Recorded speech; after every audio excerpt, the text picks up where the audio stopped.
Hello everyone, आज के इस वीडियो में हम लोग पढ़ेंगे क्लास 10 के फिजिक्स का chapter number 2 human I and colourful world. तो बेसिकली इस चैप्टर में हमको पढ़ना है अपने ह्यूमन आई, उसके स्ट्रक्चर्स, उसके फंक्शन, ह्यूमन आई डिफेक्ट्स और कलरफुल वर्ल्ड, जिसके अंदर भी बहुत सारे टॉपिक्स हैं।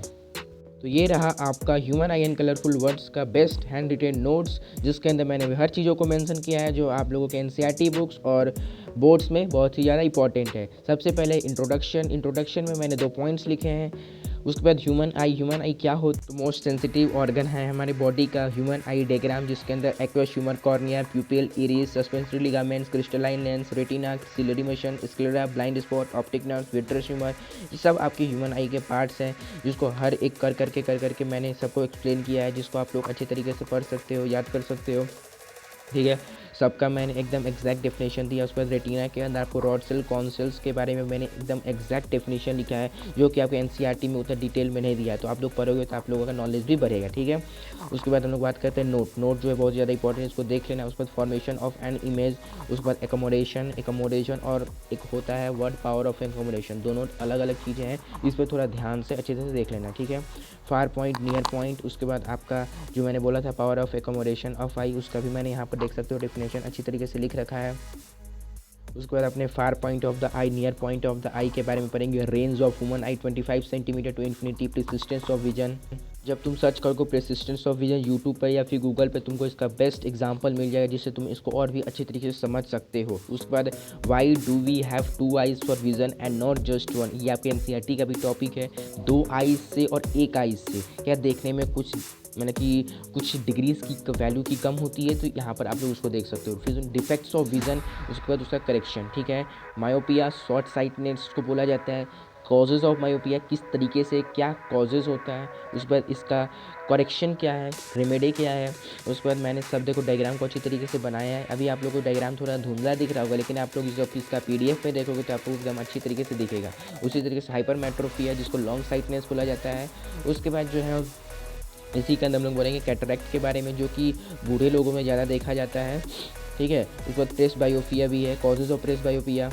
उसके बाद इसका करेक्शन। उसके बाद बाईफोकल लेंसेज के मतलब कि ऐसे एक जिसमें चश्मा होता है जिसके अंदर दोनों लेंसेज लगाए होते हैं। उसके बाद कैटरैक्ट, जिसके बारे में मैंने पहले ही बता दिया था तुमको, जो कि बूढ़े लोगों में ज़्यादा देखा जाता है। उसके बाद हम लोग आ जाते हैं अब जो है numerical portion of human I and colourful word, जिससे आप लोगों को न्यूमेरिकल्स पूछे जाते हैं। अभी तक जितना भी पढ़ा उससे बहुत ज़्यादा थ्योरी पूछा जाता है, अब यहाँ से न्यूमेरिकल से स्टार्ट हो जाते हैं। एस्टिमेशन, उसके बाद इसका करेक्शन।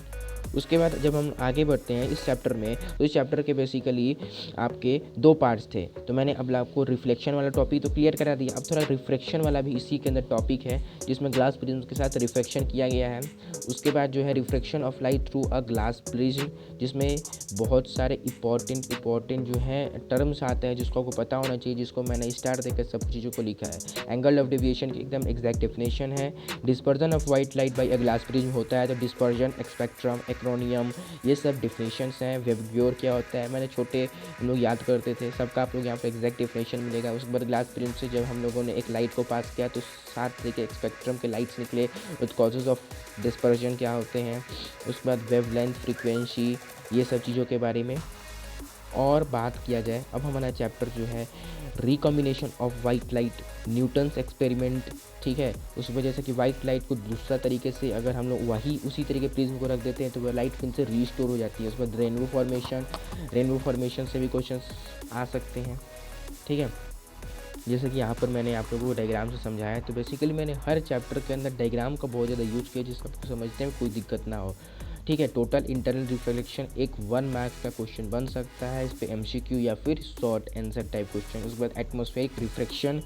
ठीक है, ट्विंकलिंग ऑफ स्टार, जैसे कि एटमॉस्फेरिक रिफ्लेक्शंस के अब आपके एप्लीकेशन पार्ट है। ठीक है, एप्लीकेशन पार्ट है, और इसी तरीके की और भी वीडियोस को देखने के लिए आप लोग हमारे चैनल को सब्सक्राइब कर सकते हो। ये जो टॉपिक है ना, advance sunrise and delayed sunrise, तो इससे उतना क्वेश्चंस नहीं आते, बस इससे diagram based long answer type question बस बन सकता है, इससे यही चांस है। स्कैटरिंग ऑफ लाइट, उसके बाद अब जो है some phenomena based on Tyndall effect, ये सब क्वेश्चंस हैं। तो thanks for watching this video. If you like then please share with your friends and subscribe to our channel.